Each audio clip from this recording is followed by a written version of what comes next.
Chaque citoyen doit se sentir responsable du devenir de l'ensemble dont il est solidaire et répondre à sa propre conscience. Ai-je fait ce que je devais? Me suis-je forcé de faire mieux chaque jour? Félix Houphouët-Boigny.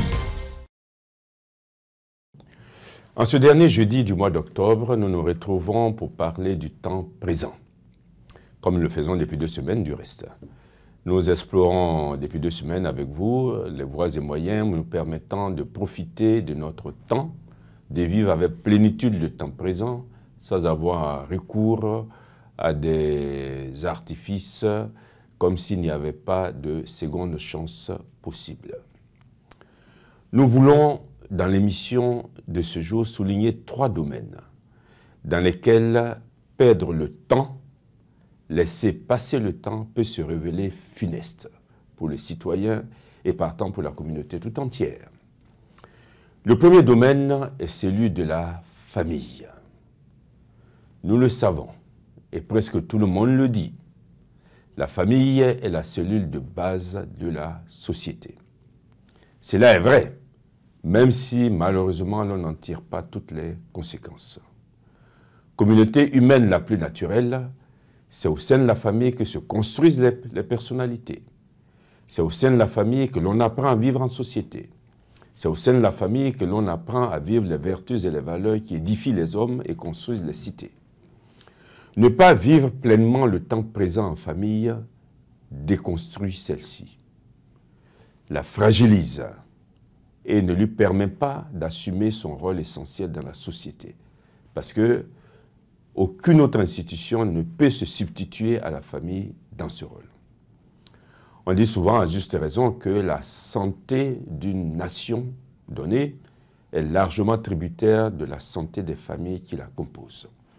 Et donc, les pères et mères de famille doivent vivre pleinement leurs obligations familiales, doivent faire en sorte que leur famille soit solide et permette de soutenir la cité.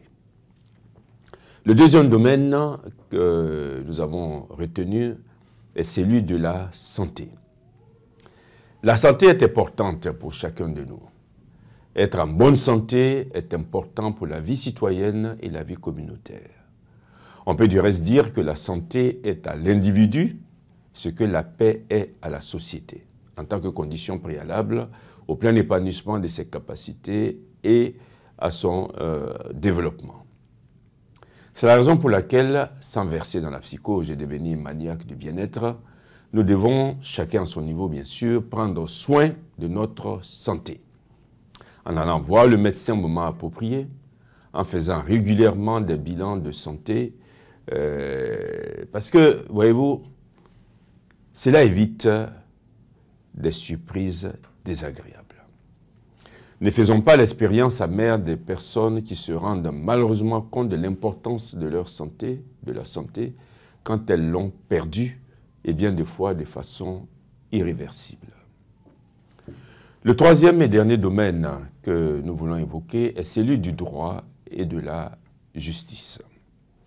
Sans entrer dans toutes les subtilités juridiques et judiciaires, nous souhaitons appeler notre attention à tous sur 2 aspects importants qui sont ceux-ci.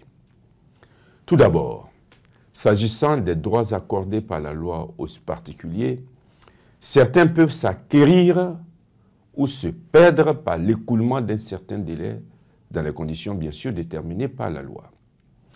Lorsque l'écoulement d'un certain délai fait acquérir un droit dans les conditions prévues par la loi, on parle de prescription acquisitive. Et lorsque l'écoulement d'un certain délai fait perdre un droit dans les conditions prévues par la loi, on parle de prescription extinctive. Et là, cela vise à sanctionner la négligence du titulaire de ce droit qui est irrémédiablement perdu. Ensuite, concernant la justice, la loi prévoit des délais dans lesquels le juge peut être saisi. Ce délai, bien sûr, varie en fonction des droits dont l'on sollicite la reconnaissance ou la sanction par le juge. Et lorsque le délai pour le saisir passe, il n'est plus possible de le saisir. On parle là de forclusion. Il est vrai que ces délais de prescription et de forclusion peuvent être interrompus ou suspendus dans certaines circonstances. Mais en raison des conséquences parfois terribles de la prescription et de la forclusion sur la situation personnelle, patrimoniale, sociale des individus, il est utile de nous inviter, chacun de nous et tous, à y prêter une très grande attention. Alors, nous arrêtons là pour aujourd'hui. Ces 3 domaines que nous avons retenus, nous n'avons pas prétendu à l'exhaustivité, bien sûr, mais ces 3 domaines qui nous ont semblé importants pour faire voir que nous n'avons pas à perdre le temps.